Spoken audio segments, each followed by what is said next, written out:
production, manufacturing, enterprise. So we have pointers on the way forwards, but we need to find out how to key into them. And this is what makes this summit very, very important.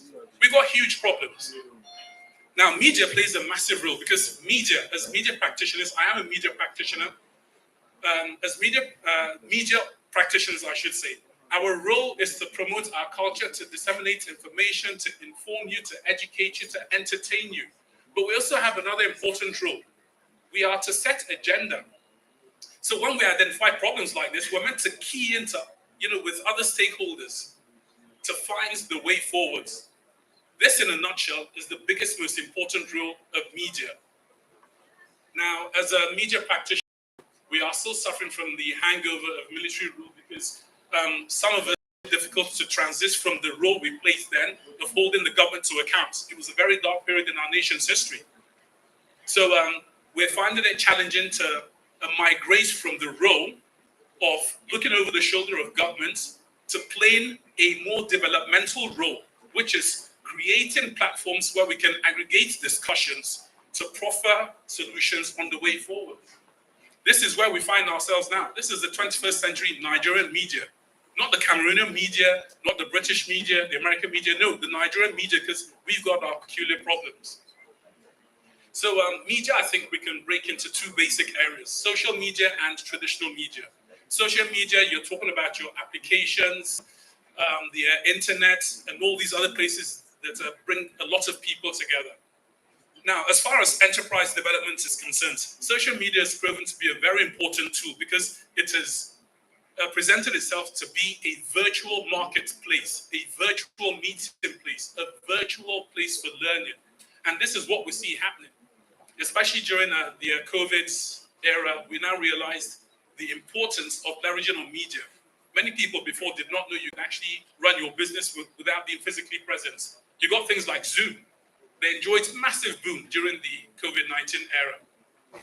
When our federal government suspended, not banned, when our federal government suspended Twitter, lots of young people who use these platforms to further their business suffered. I was one of such people. I'm not young, but I use it as a tool of my trades as a media practitioner. So social media has a very important role to play. It presents itself also as a source, a very, very ready source for education.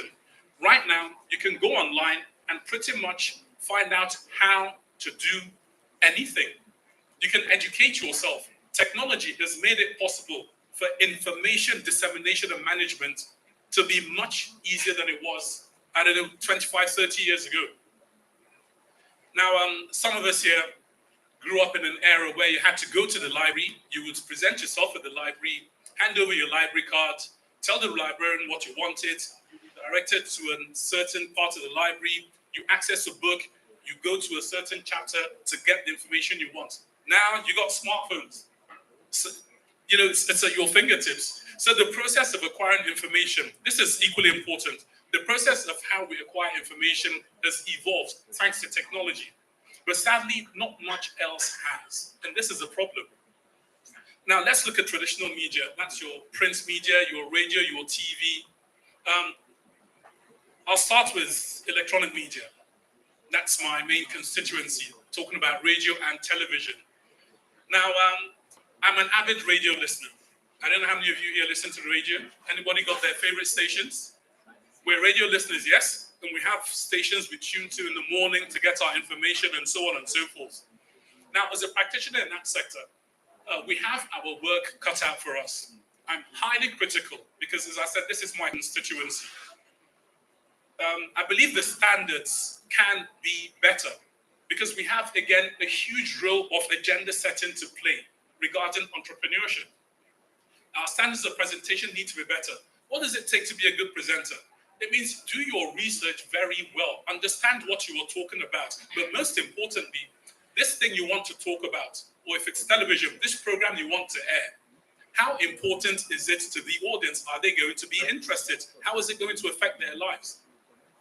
A radio show is not just a place where you pick up the phone and call in and criticize the government and say, oh, this government said. It's much more than that. It's much more than that. Again, We are to inform, educate, entertain, and set agendas. That's the role of it. Now, the last organization I worked with, a radio station, because I'm driven to enterprise and so on and so forth, what we realize is there's a huge problem in getting, very, very good information to the doorstep of the potential entrepreneur. That is majority of our listeners. So what do? We decided to partner with an organization, the Enterprise Development Center of the Pan Atlantic University. Some of you have heard about Lagos Business School. Now, we partnered with them. We came up with a program. And the program looks at ongoing MSME concerns. It looks at policy formulation. It looks at everything regarding MSMEs. And the way the program is produced and presented, which is very important, is that we bring the faculty who act as co-presenters, right? These are the teachers. And the faculty members, many of them are actually real sector players. Because one thing we have learned over the last few years is that the laws of economics, or basically the laws that govern human behavior, they are in a constant state of dynamism. We are changing every day. So the rules that govern our interaction equally need to change. So what makes the faculty interesting with the Enterprise Development Center is many of them are real sector players. So certain economic principles that applied 30, 40 years ago no longer apply today because human behavior has changed. And there's also the peculiarity of the markets to take into consideration. Now, our market, again, is going to be different from a market in, let me say, Finland. They've got their peculiarities. We have ours. What's happening in our market? What do we need to do to move enterprise along? That's why we keyed in with them. So you've got the faculty members being the co-presenters. And another feature of the show is we bring together one of the alumni. They come and sit down and share their entrepreneurship story. Now, we realized over time that what this did is it resonated with many business owners out there who had questions that required answering, and they had access to many answers. So partnering with academia, very, very important, which is the approach, one of the approaches that Tongston is into. Now, we're not saying, as a standalone, media can change everything. No, it can't. Because nation building, which is what we're trying to do, we're trying to build our nation by focusing on some specific areas. Nation building is a deliberate exercise. It is not an organic exercise. We need to sit down as a country, formulate plans, implement the plans, monitor the implementation of the plans, and make adjustments and amendments accordingly, because it will happen. It's like your business plan. You write up your business plan. As you go along, things will change. Expect them to change. The trick is you need to be ready to adjust and meet up to the challenges as they evolve. So media has a huge, huge role to play. And in light of what Tongston is doing, what media can do in Nigeria is to have content that is targeted specifically at enterprise development. Now, there are two ways this can happen. It can either come from the federal government. We have our regulatory bodies, the broadcasters, the National Broadcasting Commission and the National Press Center. They can come up with policy that says, look, you need to have a minimum certain amount of entrepreneurial content on your platforms. That's one way. Or the government can collaborate with the private sector. That's where your broadcasters organizations come in, your newspaper proprietors association comes in, and they can say, all right, we need to have, again, minimum certain amount of content geared towards entrepreneurship on your platforms. So when that bar is set, the implementation is a different discussion entirely. That gets the ball rolling. But here's the thing. This can only work, all right, if the other factors are in place. Again, I talked about national planning. It's not an organic thing. It's a deliberate attempt. So by interfacing with the Ministry of Education, Tongston has taken what I consider to be a very, very important step. Because national development is like a car, if you will. There's no use in having very, very good spark plugs if the pistons are warm or the rings are dead. Everything needs to work and do its job. That way, the car will move along nicely.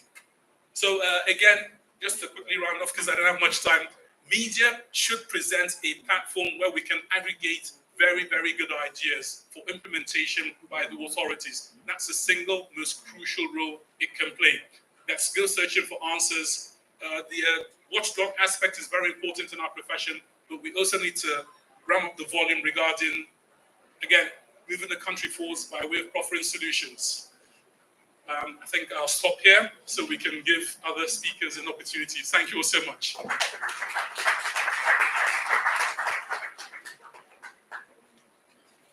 Thank you very much. Please, one more time, a round of applause for him.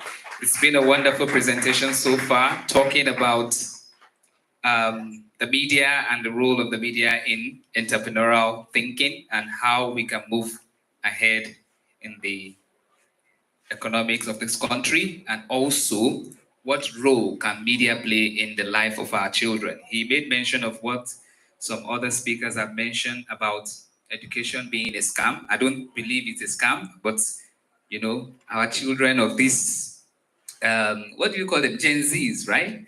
The Gen Zs are already walking around thinking that, sir, education. I've had a lot of them coming to me when I was a full-time teacher. They will say, sir, me, I just want to make money now. I don't know. I see a lot of people on the street, they have master's degrees, but they don't have houses. And me, I want to have like 10 houses and 15 cars. I said, okay, fine. It's beautiful, but still, education is core in all of this, and you have to play your own role.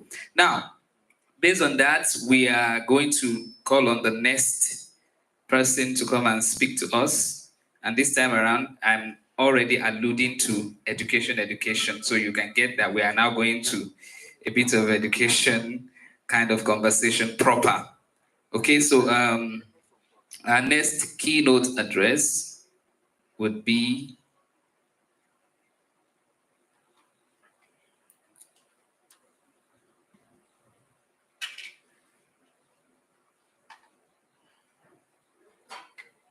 all right. Our next keynote address would be by Dr. Okay. Sorry, please, 1 minute.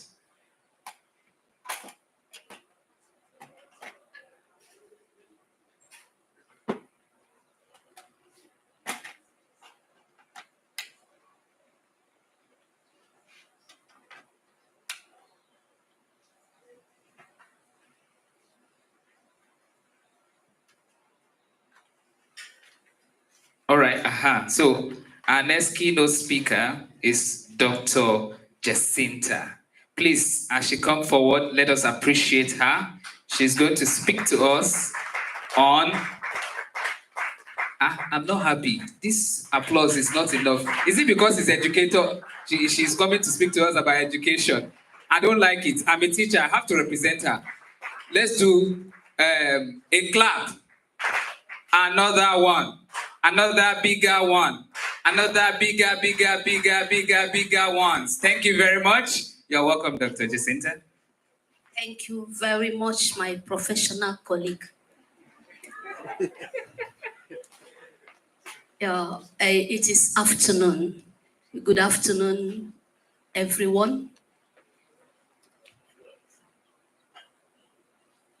Oh, okay. Good afternoon, everyone. I am asked to introduce myself fully. Maybe because the MC seems, maybe my name looks foreign to him. I'm Dr. Jacinta Ezahurugwe Amatepe Oboso. I am a teacher. I didn't want to say I was a teacher. I am a teacher because I'm still in the teaching profession. And I'm a motivational speaker. I said I'm a teacher because I have taught at all levels of education, from the kindergarten, at least to master's level. I never supervised PhD. And I've left the institution to a regulatory body, still in the Federal Ministry of Education. That is why I say I'm still a teacher.